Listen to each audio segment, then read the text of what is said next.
Okay, so now we're going to talk about getting an agent and moving that over into a book proposal. What that process generally looks like and what you might want to look out for. Now, at this point, you've already had an idea that has probably been published already, that's sort of shown up in a major magazine or has just gotten a lot of traction online, has gone viral or something, and you're at a point where you're getting ready to develop that idea into something bigger. For the mainstream publishing model, the only way to get in is with an agent. That means a literary agent, somebody at a literary agency who represents writers in their business decisions and negotiations. Agents are great because they are motivated by money, by profit. I have several agents. I have a film agent, a speaking agent, a literary agent, a foreign rights agent. I mean, there's just tons of these people out there. And what they do is charge between 10% and 20% of your of the business that they generate. And it's usually actually about 15% for most literary contracts, but they take that off the top of whatever deals that they negotiate on your behalf, which sort of incentivizes them to get you the biggest, best possible deal possible because they want to make money off of you. That motivation by them is a good thing for you because if they're able to get you a $100,000 book deal, that means, hey, you have 85 more thousand dollars than you did before that deal came in. So by all means, get an agent, and you want to work with them. But how do you get them? Well, most have like submission forms on their websites. You type in literary agents into Google, and there are many of them, and they're all over New York. There's a few in DC. There's a few in LA. There's probably some in Chicago, and probably none anywhere else of any reputation. Now, the thing, in order to get them, you can send in a query letter or your manuscript or your book proposal through the normal channels. It's something like submissions at thecoolestagencyever.com. And, there is a chance that an intern, the lowest person on that totem pole, reads your proposals and forwards it on to an agent who is then going to contact you, sign you up, and you'll get your big bestseller deal. That is rare. That's sort of the front door approach. And if you go that way, you're just sort of lumped in with everyone else who thinks that the way into publishing is that route.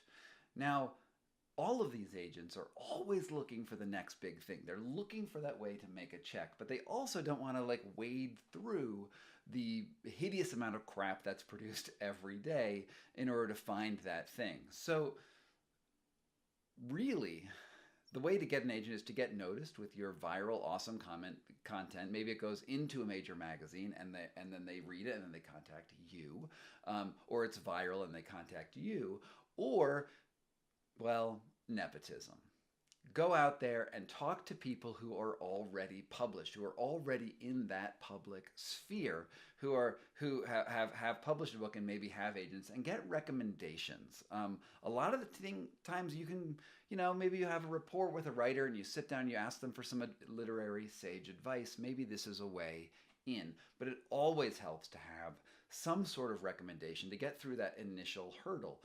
If you go online, you'll find people who, all of these testimonials from people who've spent years looking to get the attention of an agent, and they're always trying the front door approach, and that just goes to show you, just like with how editors get lots of pitches, agents get lots of pitches, because the money is just so much better in books. So nepotism.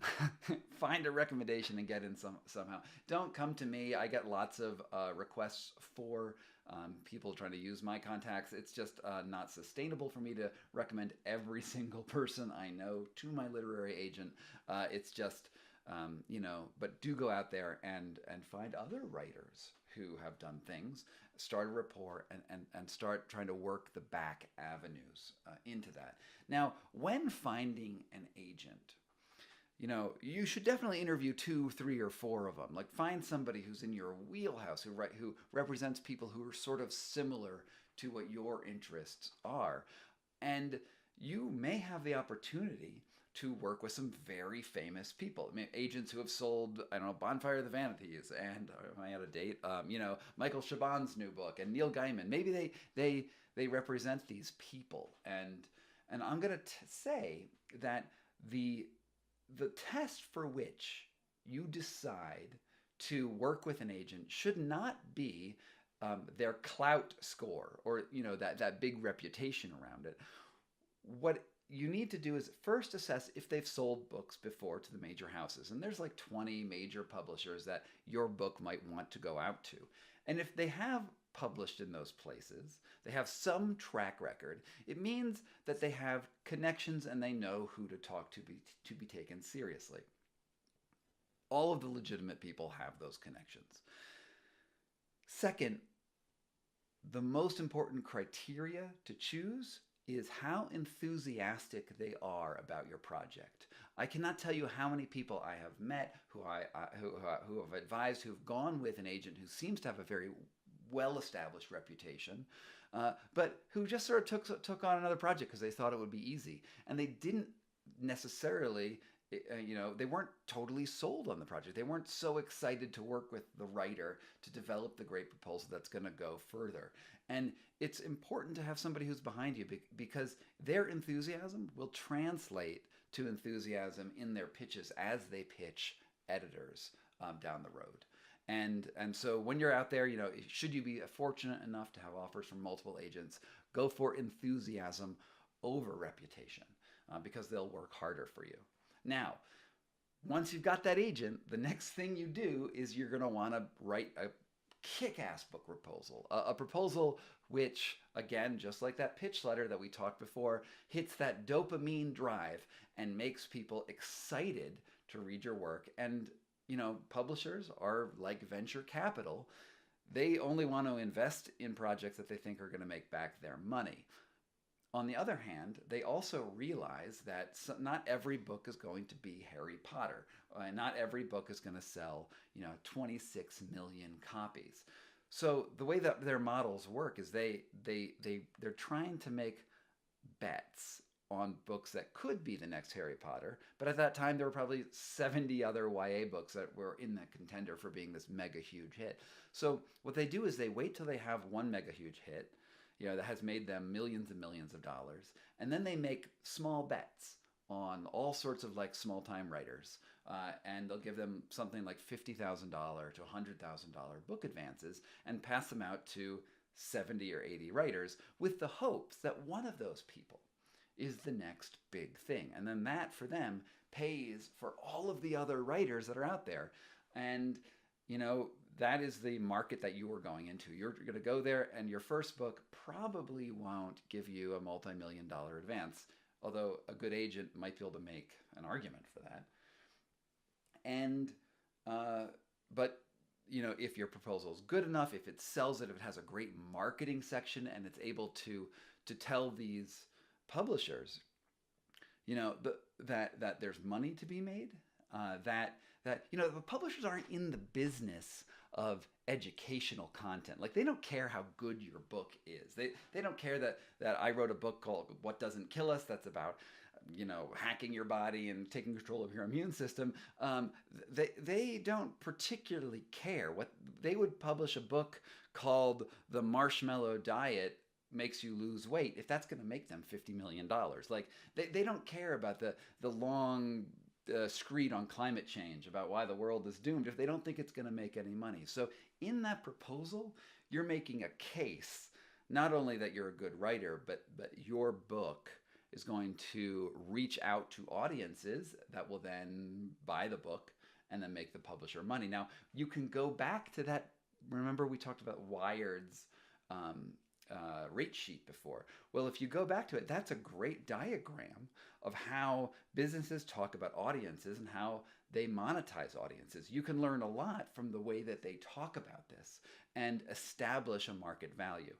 Now, once you've gotten this kick-ass book proposal, and you'll work with your agent on that, Then the agent takes that out to the market, to 20 publishers in your general field who might buy your book, and then uh, literally holds an auction. My agent's a woman. Her name's Laura Nolan. She's fantastic. What she does is says, okay, all of you guys have 1 week or 2 weeks to read this proposal. And then maybe I'll fly out to New York and I'll go talk to different publishing companies and try to get them really excited about my project.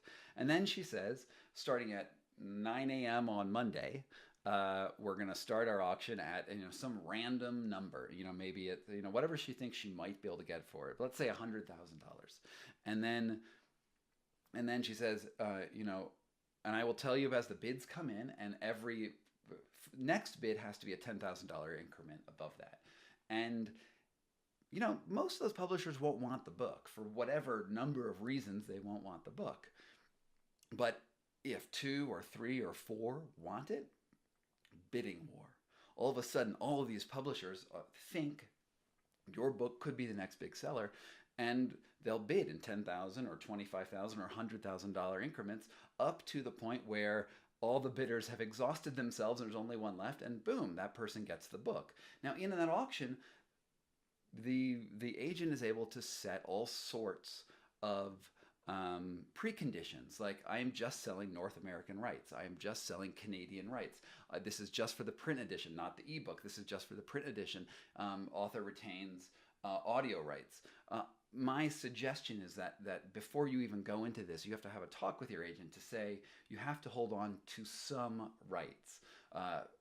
Just selling U.S. rights is the best. Retaining an audiobook is, for me, has been transformational, has like totally changed my life, because I was able to, once the book come out, I produced it. The book had a very good run in print, and at the same time, everyone who bought an audiobook, that money came to me and not the publisher. Everyone made money, and I was incentivized to keep pushing the book out in public, because as I mentioned earlier, you don't generally earn out in advance. If they give you $100,000, it's very rare to make that that money back in the 10% increments of cover price that you usually get.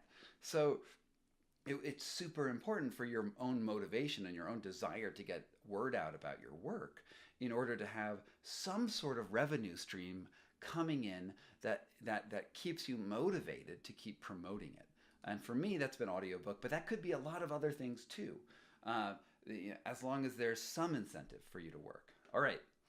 That's my spiel on agents and book proposals. The next section of this will be some very quick advice on what to do now that you're writing a book. All right. See you in the next video.